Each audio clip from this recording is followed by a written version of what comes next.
Hello, I'm Taherjide Nugroho. My NPM is 191-030-2055 and my partner Imanuel Rahmadi, his NPM is 191-030-2048. Now, we are going to give a tips to understand a specific material of academic listening. So we have no further ado, let's get started. First of all, what is academic listening?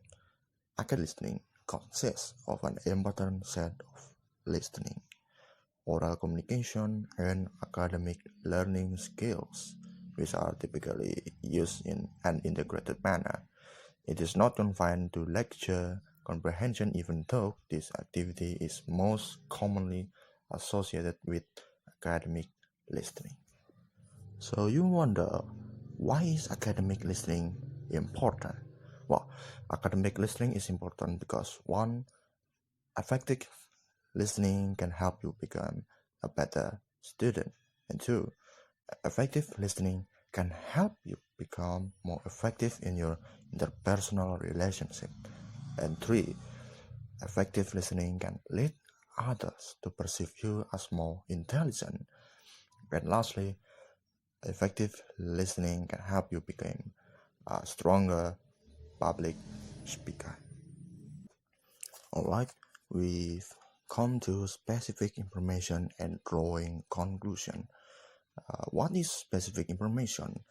Specific information refers to exact, precise fact or description of something mentioned in the text, while drawing conclusion refers to information that is implied or inferred. This means that the information is never clearly stated.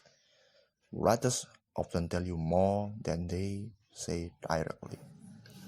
Next, we have understanding, negative, and agreement.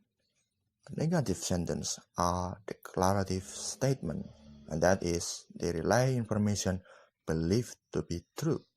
Negative sentences are typically formed by adding the word not after the helping verb, while the agreement is the correspondence of verb with its subjects in person and number, and of a pronoun with its antecedent in person, number, and gender.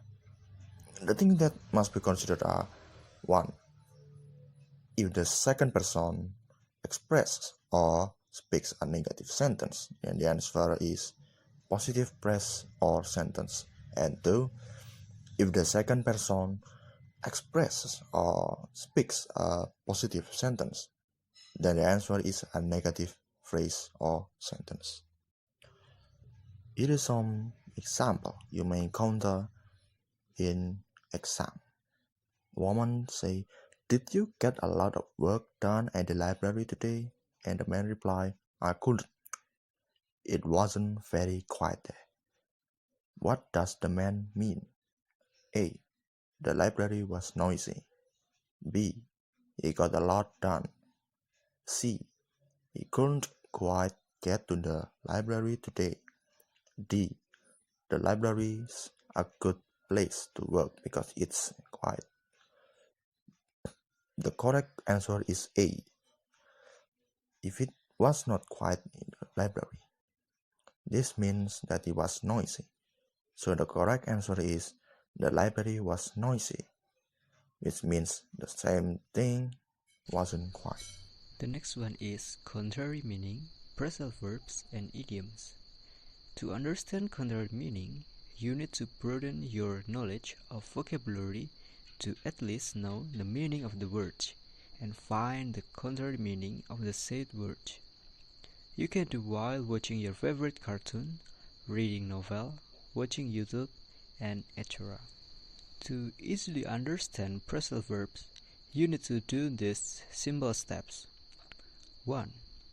Don't group them by verb.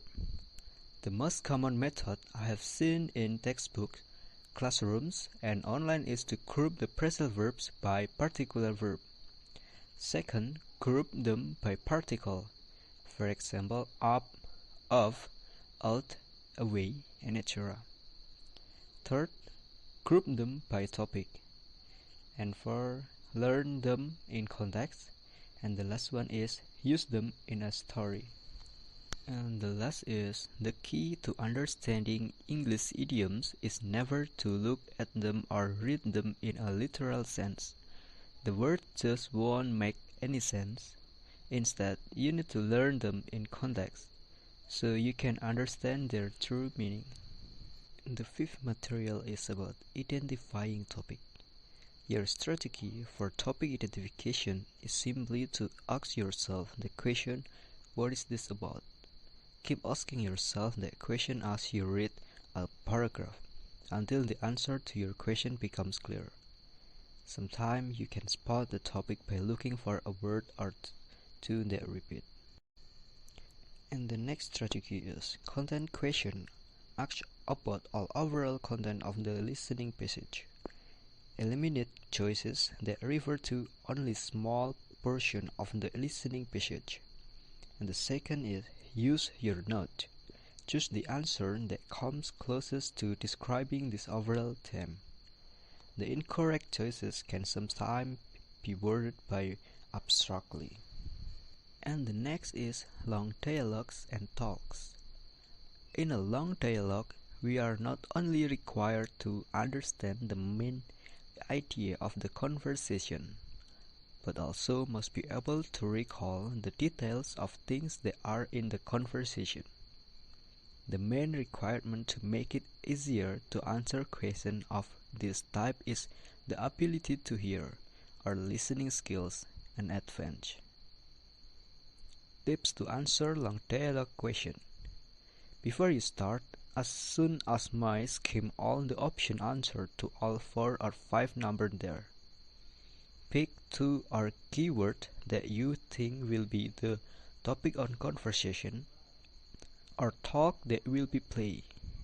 The concrete 100% when speaking already begun. And the last material is about making inference. An inference question requires you to make logical assumption and connection by using the information in the passage or based on the audio to come up with a new conclusion. Questions of this type will often contain words like imply, such as, or infer in the question. So you have to pay attention with that word and you can recognize you have to making inference from the conversation. There are some tips if you want to answer the question. Number 1 is read the existing sentence thoroughly. Second, you have to listen carefully. Third, use the process of elimination. The answer is incorrect if it is beyond the scope of based only on the passage. You must use your logical thinking. And the last one is making inference by guessing the answer. I think that's all for us. I hope this is very useful for you. Thank you very much.